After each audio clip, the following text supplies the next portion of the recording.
روز حضرت عمر گریه کرد.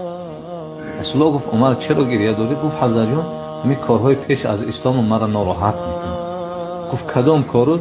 گفت خودت میدونی که من مشهور بودم دخترها را زنده به زنده زیر خاک کردم. من 20 تا دختر زیر خاک کردم.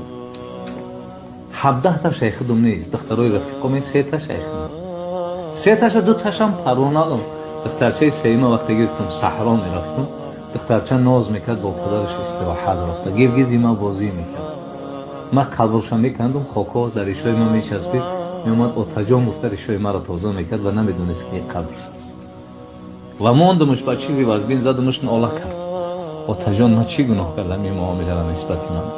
هر بار همیشه قصه دا میومد، رسول الله چی میگفت؟ اعید یا عمر یه بار دیگه قصه تایسر همیشه میرسید. رسول گفت عمر اگر اسلام قبول نمیکردی آتش جهنم انتظارت بود و این اسلامی کارایت را از بین برد.